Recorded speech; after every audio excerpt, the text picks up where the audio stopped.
Hello everyone, this is going to be a quick review of the Bose smart sound speaker. Just got it in and thought we could do a quick unboxing together. Kind of excited to have this here. I've been running 2-channel stereo over here for a while. Got some Kef speakers right between the sword.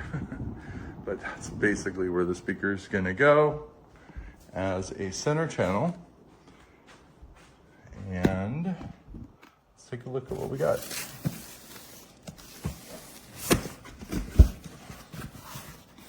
Nice packaging, really good dense material. I love that.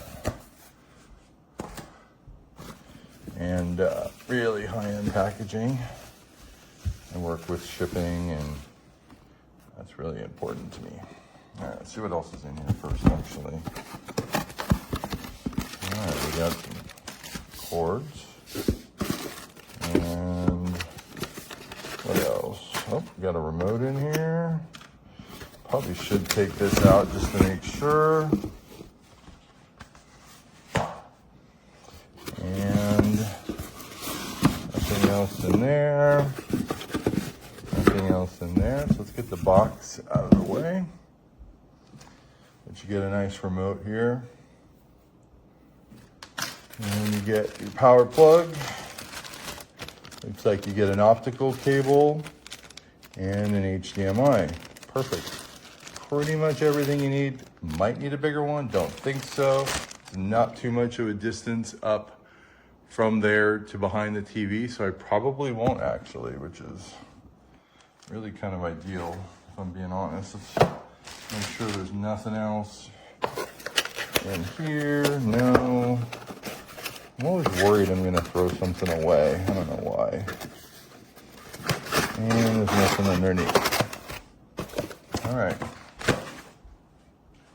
Get this stuff out of the way. Kind of dying to see the size of the unit and the connections. So, all right, let's see what we got here. Let me close in. All right, so we have our eARC here. So that's gonna go directly into I have an LG G2 OLED TV, and I think HDMI 3 is my eARC. So I'll put the HDMI directly into that. We won't need service unless we're on the phone with Sony. Optical in, you don't need it if you're using your HDMI. Looks like there's some controls for IR. That's kind of nice in case, you're having some issues with the remote.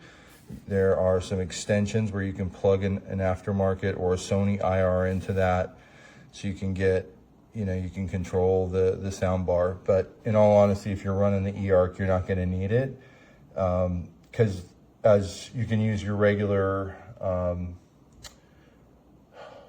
remote that controls the TV, even your Apple remote if you have one, and both of them will connect to volume, so you won't have to worry about that. But if you're running optical, it's a maybe, but it's just nice to have it there. And then you have a power cable. It looks like you have some ports on each side. You can kind of see a port here, and you can see a port here. You have some cooling vents on this side. I'm pretty sure that's what those are. Doesn't have them over here, so it's probably doing some of the heavy lifting. I'm guessing the amp is probably over here. You have some top, let me get out a little bit. You have some top speakers, so this is going to be the Atmos. I can see them right here. It looks like maybe 3-inch Atmos on top. You have a controller over here to stop the sound. I'm not sure what that one is. I can look that up online.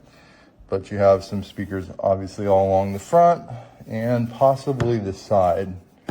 Great little unit. I mean, Bose makes some incredible products. I will look through the manual before I get everything set up, but it's really going to be straightforward. I'm going to set that over there, plug in HDMI, get it some power. I got some power behind the TV, and we're going to be good to go. I'll have it up and running. I'll probably download an app, make sure the firmware is where it needs to be. And I've had a lot of good luck with Bose products, so I'm kind of excited.